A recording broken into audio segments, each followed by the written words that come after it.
to the core.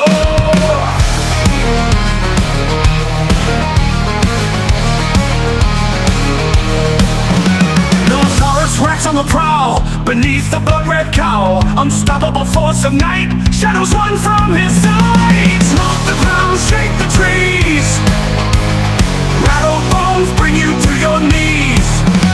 Noahsaurus, he's the king, Dino rain he will bring.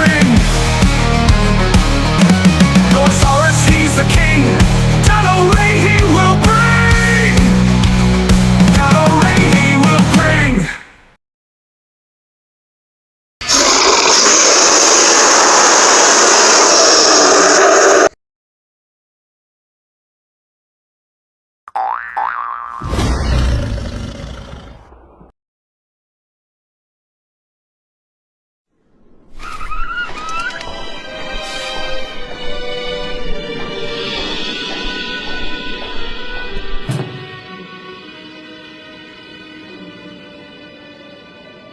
Look, there's the control room. Let's go then.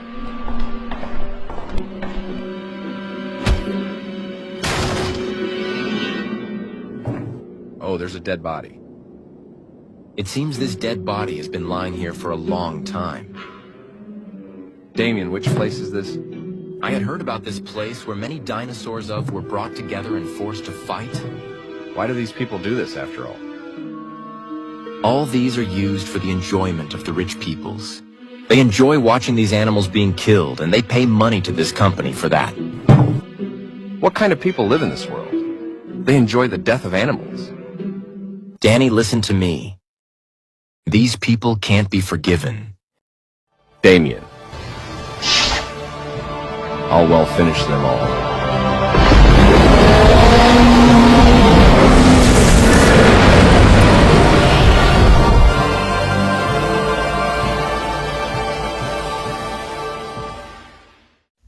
In the control room where all the millionaires are watching and all the workers are monitoring, the head of the facility, named Josh Grand, makes a decision that'll shake the world to the core.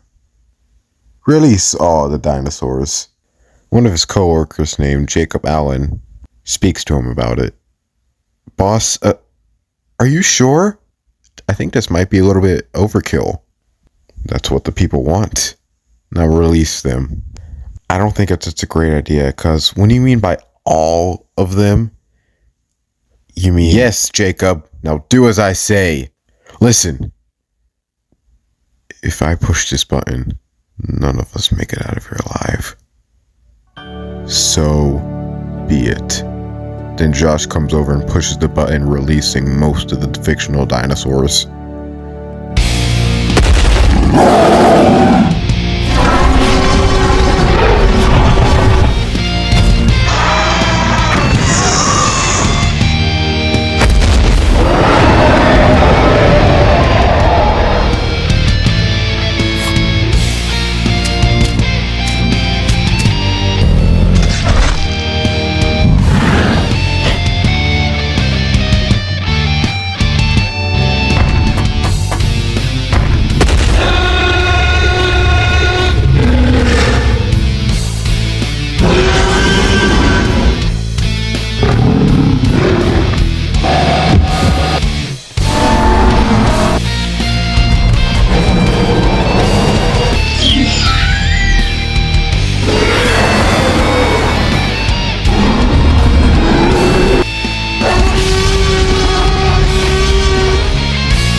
Jacob just sits there in disbelief. Jacob, listen. This is what the people want. This is what we want. And we're going to give them a hell of a show. There are many millionaires in the room who have come to watch these dinosaurs fight to the death. There are a lot of millionaires in the room. Some of them include Chris and John, who have previously hosted the Tyrannosaurus Rex Battle Royale. Now, which fight should we go on first? Chris says, how about those two giant gigas? I would like to see who would win. Alright, 2 giant gigas it is. Oh, by the way, any word of Jonathan at all? No one answers. He should have been here by now. He never misses a battle. Something's wrong. Oh well, he's just gonna have to miss this. The Argiga grabs the Dino Crisis by the neck and slams him on the ground, only to hear another roar. They both stop and look. It's the albino Giga from Journey to the Center of the Earth. But he's not the only one who came. Along with him is the Primeval Giga and the Turok Giga. It's the battle of the giant southern lizards. Soon they all begin to brawl, the Dino Crisis Giga fighting the Albino Giga, while the Argiga deals with the other two. The Primeval Giga uses his claws to hold the Argiga's jaw shut, as the Turok bites the Argiga in the leg. The Argiga did not take that kindly. The Argiga was in his rage mode. Soon, he gets out of the Primeval Giga's grasp and bites him in the neck and then slices his throat. And then he picks up the Turok Giga and then slams him on the ground and steps on his head. The Argiga looks to see the Albino Giga dead, with the Dino Crisis Giga standing over him. The two giants stare each other down, and soon they run towards each other. With a head bash, they start trying to push each other around. And then soon the Dino Crisis Giga bites the Argiga in the neck again. And then he lets it go and then slams his head up against his neck, causing the Argiga to be out of breath for a little bit. And then the Argiga slams his tail against the Dino Crisis Giga's head, causing him to get off balance. And then the Argiga grabs the Dino Crisis Giga's leg and then bites down hard, breaking it, causing the Dino Crisis Giga to roar in pain and then fall to the ground, being crushed under his own weight. The Argiga then finishes the job by biting him in the neck and then shaking him violently like a ragdoll until finally the Dino Crisis Giga is done. Then he sees a blue void coming towards him. Josh Grant says, "Oh shoot, we should probably make the circle more bigger since there's more dinosaurs."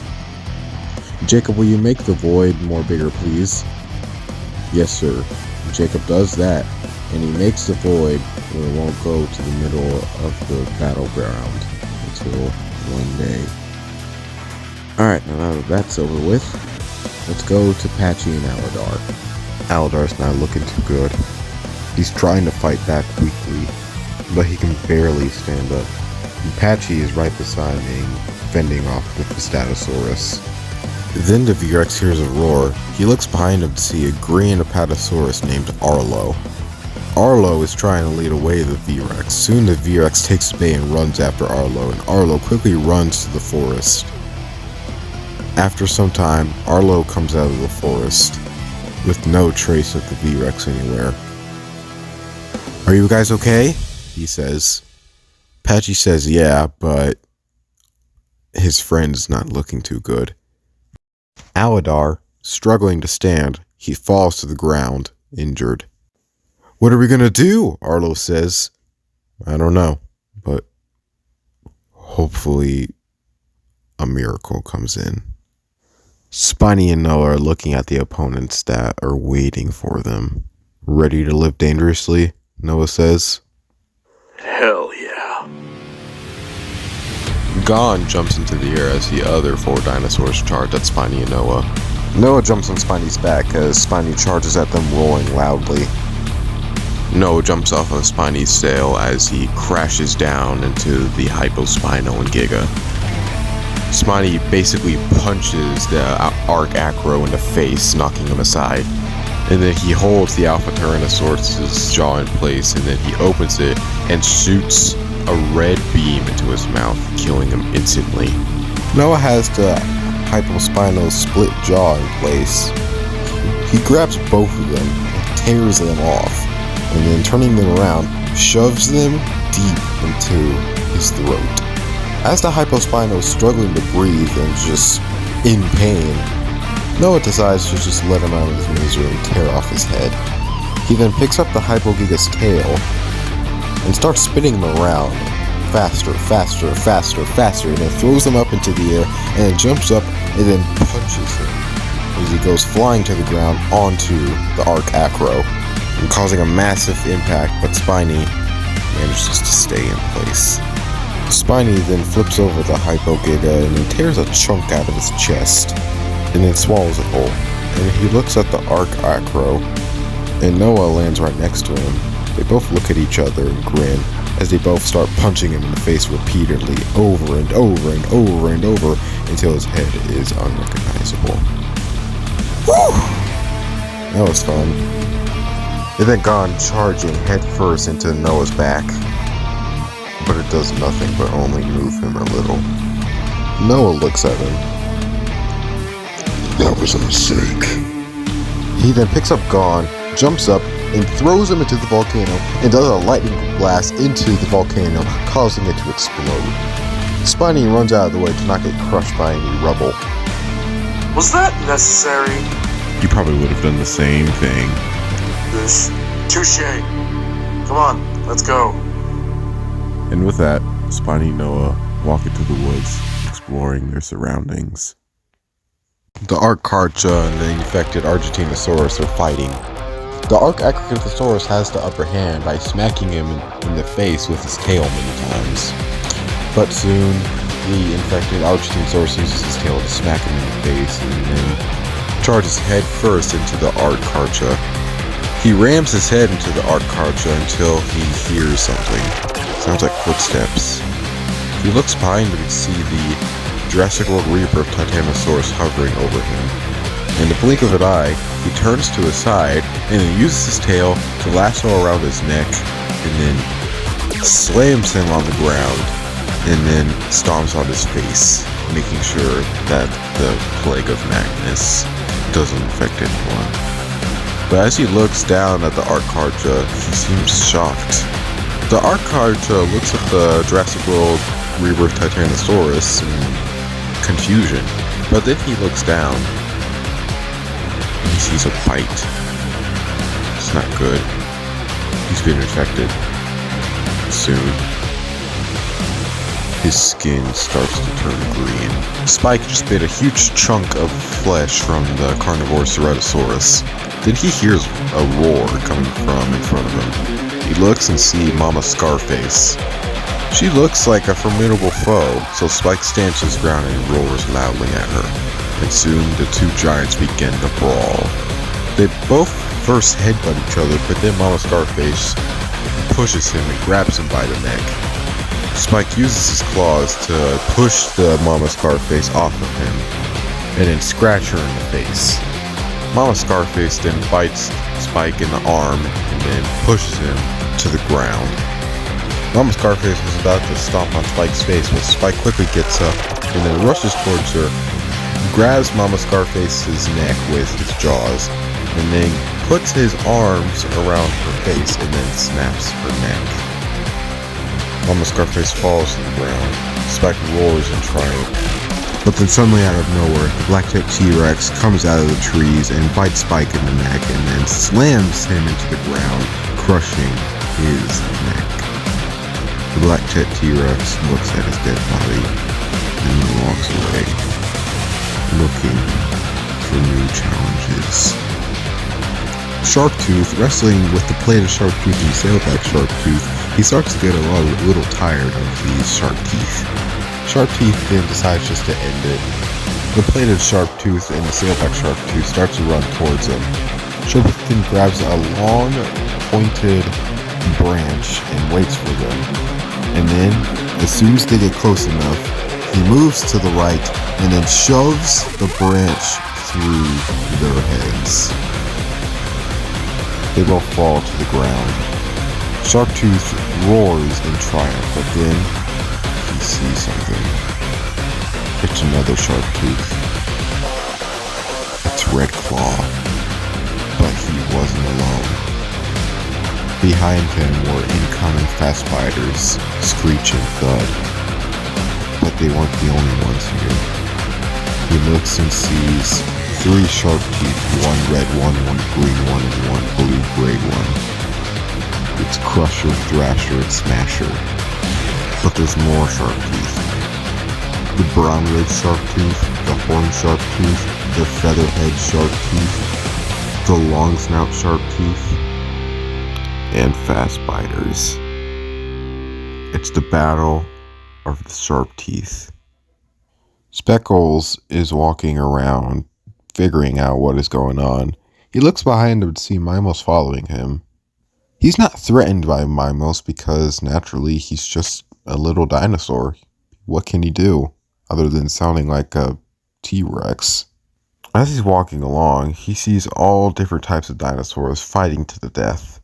He doesn't want to get involved in anything unless someone gets close enough to harm him. I mean, he already got scratched in the face. A lot of things can happen. He then decides to lay down and take a rest. Mimos just comes to his side and nuzzles him. He then curls up into a little ball on Speckles' side. Speckles just lets him do it. Speckles then does the same, wrapping his tail around Mimos, resting.